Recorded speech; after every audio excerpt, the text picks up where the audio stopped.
Stephanie Dobson is back with us this week with another episode of Healthy, Thriving Family After Divorce. And Stephanie, we're going to switch up the theme this week. It's the month of Mhm. June. So this time we're going to be talking about resilience in separation and divorce. And we're going to go through some tips. I guess we call them your top 10 tips, but today we'll go through the first few.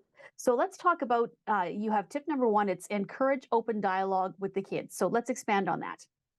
Sure. So, in my view, when talking to the kids about their separation, there's so many things to consider. So, what I think one of the most important things you can do is at least to let your kids know that you're there to chat with them anytime. So, every kid is going to absorb things a little bit differently. Each kid is going to want to talk at different times. Some might want to talk with you as a group, or talk with you individually, or talk just before bed or when they wake up. And sometimes they might not be ready to talk for a week or a month.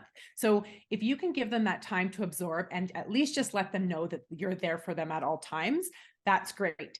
And if you observe your kids over time, you might recognize that, well, now they're actually ready to come talk. So you could kind of prompt them, right? It's not always that they're necessarily going to come to you, but you could prompt them for that.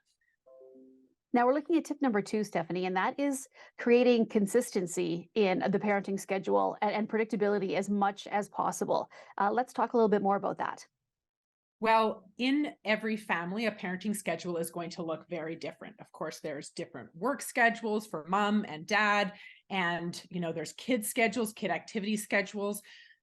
It can be quite challenging when I work with families and I say the word, let's create a schedule for the parenting. Some look at me and go, there's no way we could find a schedule. I do find that we can find schedules even in the most difficult of situations, but what if we can create that consistency and predictability, something that can be written down so that the kids can even look at a calendar, even for, say, if you can't plan a whole month, maybe you can plan the following week. On Sunday, you can plan the following week, and then the kids can look at that calendar and say, hey, I know when I'm going to mom's or dad's house, right? That can really help kids adjust to any schedule. It helps to create reliability, right? They can learn to count on when they can see each parent from that calendar. They feel secure in knowing what to expect of their comings and goings. So today after school, where am I going? Right? Where am I going to wake up tomorrow, and who's making lunch? And then they also can feel in control of their environment, right? It's my calendar.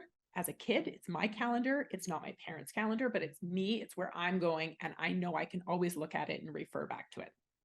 So tip number three is to encourage distance parenting, Stephanie. Obviously, we've got the technology to do that. So let's talk a little bit more about that. Well, there's parenting schedules in person. Of course, that's the one that we always think about, right? Going to mom's house, going to dad's house. But then there's also parenting at a distance. Now, that's not just for parents who are co-parenting across, a geographical distance. We all know that kids these days, from the age that they can start learning how to touch on an iPad, all the way up to teenagers, we know they can all use technology at varying degrees. And so we can, as part of a parenting schedule, create those opportunities to communicate with kids when they're not in our care. Now, interfering with the other parent's time, but just something so that you can keep in that constant communication. So some examples might be things like, of course, we all can think of FaceTime or other video messaging, texting, messaging on various different apps, phone calls, and other types of communication. There's some parents who actually use co-parenting apps to help the parents to communicate between them. And even within those apps, there's actually some of them have kid functions where the kids can actually communicate with the other parent.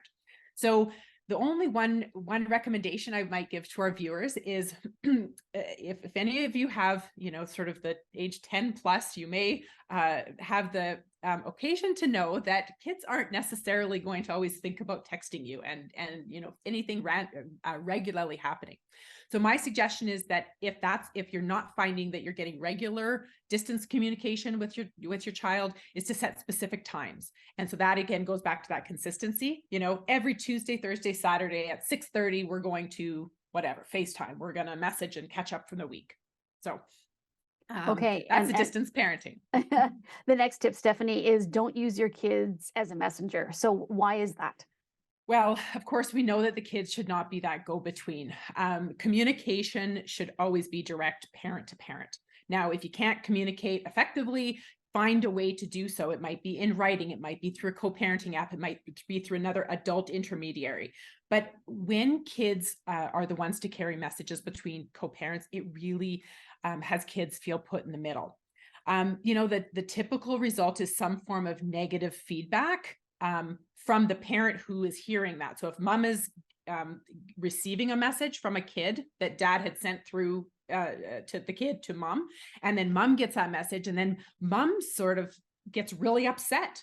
And then the kid thinks, well, what did I say? Did I say something wrong? I was just the messenger. So it really creates some tension in the kid. So be careful with passing messages between parent and through the kids. All right, and our last tip for the week, Stephanie, maintain quality relationships between the children and each parent. This obviously seems like something that is very important. Well, yes, and it really comes down to avoiding having kids take sides and allowing that love to be duplicated, right? To love both parents equally. When I work with parents on creating schedules, very often parents will start with quantity. So they'll say, I want a certain percentage of time with my kids. And what I try to help parents to do is to start to see quality over quantity. So to me, I don't care the percentage that you have, because you could have 50% of time with your kids and spend it absolutely not even talking to them, not interacting with them, not doing anything. So irrespective of how much time you have with the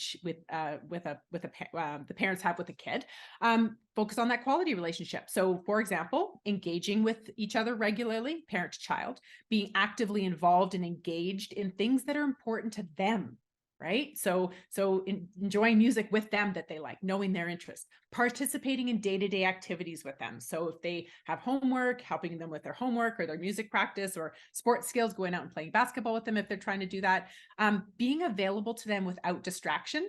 And that can even go over a mealtime, right? Maybe a meal is no electronics during the meals. We're going to sit and talk for 20 minutes. I mean, that might be your only time. And then lastly, it's just creating special time together. So, All right, Stephanie. if they like doing electronics and Xbox, go ahead and do that with them. Well, and that's fun for the parents sometimes too, right? So yeah. Thank you so much for joining us this week, Stephanie. We'll be back next week with more tips. Yeah. Thanks, Stacey.